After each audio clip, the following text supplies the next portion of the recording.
Hello student, welcome back to IBS. Today we are going to discuss about income statement overview part 4. We are going to discuss about non-controlling interest, or we can say it minority interest, because whenever a company acquire to another company, okay, or their subsidiary, if you are not owning that company 100%, so that time minority interest will generate. So let's jump to the topic and understand it. So what is the meaning of non-controlling interest? I explained minority interest is something subsidiary not owned by parent company. If you are a parent company, you're not owning the entire subsidiary. So that time minority interest will incur. That will be in your equity section. In first part, you will have return earning, your common share, and your APIC kind of stuff, and other item reserve, etc. And then equity part 2, you will have minority share, in which the equity value will be there for that particular subsidiary owner or shareholder. So they will be having, if you are having 80% or he is having 20%, so he is also founder of that company. So that is why his minority share will be available in separate. So question coming is, why we are separating, why not we are merging? Because we want to highlight this is consolidated balance sheet, and in which there is another party and another shareholder who are also part of this company. This is the first reason. And second reason, if we reduce this, for this equity align with asset, like asset minus liability is equal to equity, right? So if you remove any of the equity, if you remove and make it down, so you have to down your asset also, you have to down your liability also, right? Because based on this equity you have purchased your asset, and based on this equity we have created our obligation to run this business. So if you are removing your equity part for this minority share, you have to remove this asset liability. So that will not be logical, or that is also not apply based on a standard. As you know, a standard says whenever a person or company hold more than 50% or they have decision power or something, for those reason company has to consolidate entire balance sheet of that subsidiary or that company. So whoever is the company, if decision is in the hand of another company or they hold more than 50% of share, any of the thing, likewise there is a lot of logic and IFRS spoke about. So based on that you have to club all the balance sheet. So that is why we cannot asset, if we have asset for 100 million, we don't want to split like asset for parents company, asset for subsidiary for 10 million, like this we can't make like this. So this will not look good. So we keep everything as it is, okay, asset liability everything, just minority share we highlight it. Okay, I hope it is clear to you. Let's jump to Walmart and we'll see Walmart has merged with Flipkart. So what are they have in their balance sheet impact and income statement and cash flow? Let's see that. Now we can see this is balance sheet. As you can see, we are selecting balance sheet.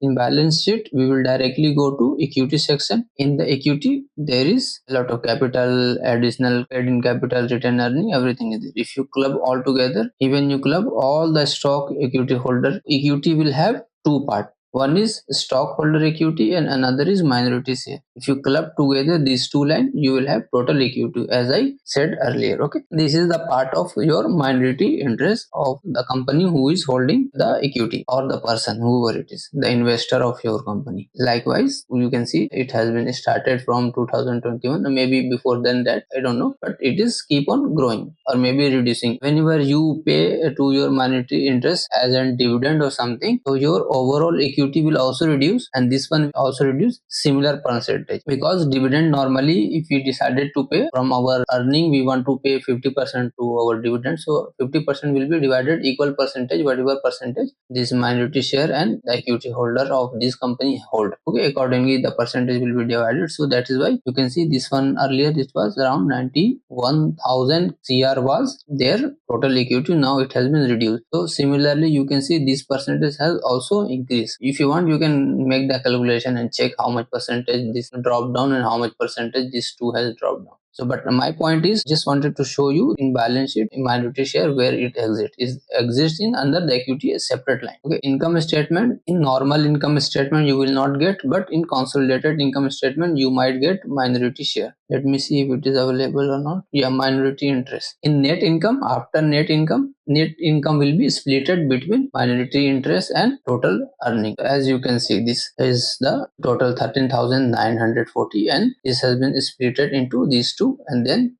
they are having diluted or available for common stock. After payment of minority share, whatever remaining is remaining for common stockholder or preference shareholder. This will remain after paying the minority interest.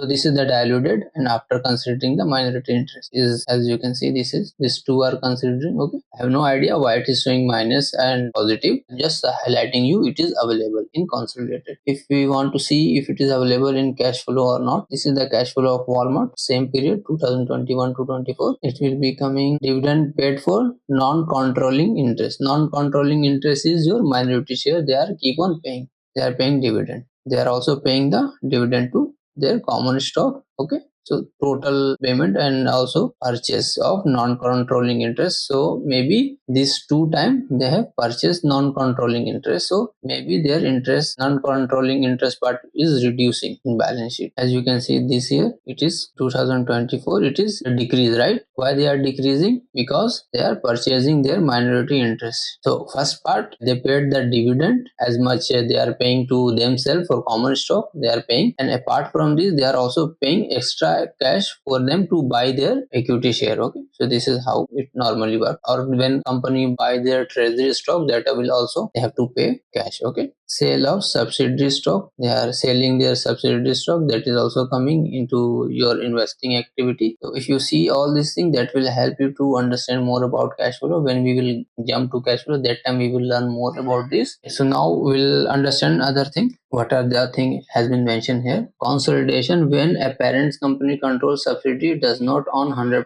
it consolidates the subsidiary result. Income allocation, consolidated net income includes amount attributed to non-controlling interest. So income will be inclusive of the subsidiary income also. Income statement layout, consolidated net income, as I have shown to you, less net attributed to controlling interest. Okay, so their income you have to reduce, as let me show you again, and then you will have your final figure. Suppose you have generated $10,000 net income and another company holds 10% of your income, your company overall non-controlling interest, so you will have to pay him 10%. 1,000 he will take, so you will hold remaining balance 9,000. You can see this, you can see net common stock net income, this is net income. They are keep on minority interest, they are keep on paying. You can see this, when they are giving their share of profit, so it will be reducing their total overall net profit. So this is what we are talking about. In consolidated income statement, you have to reduce the non-controlling interest related net profit. In not what we are saying, this allocation ensure that the net income, okay, reflect the share attributed to both parent and minority, okay, shareholder, as per IFRS 10 and International Accounting Standard 810. Okay,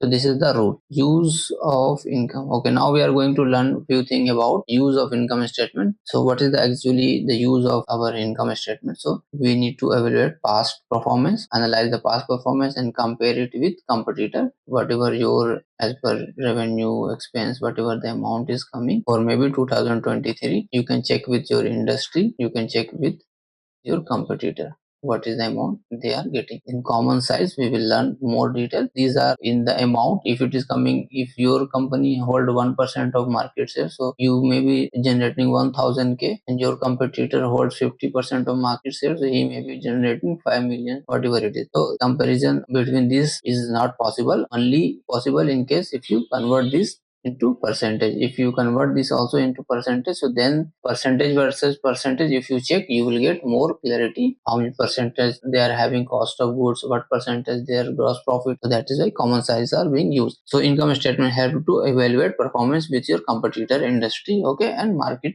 how much percentage you are growing and how much percentage they are growing. Okay, predict the future performance based on your historical trend and market condition. You can predict your forecasting for future results, so that will give you the guidance and controlling factor. It will be helping you to, for example, you have targeted to write 10 pages every day. Next day when you write 8 pages, then only you can compare 2 pages less.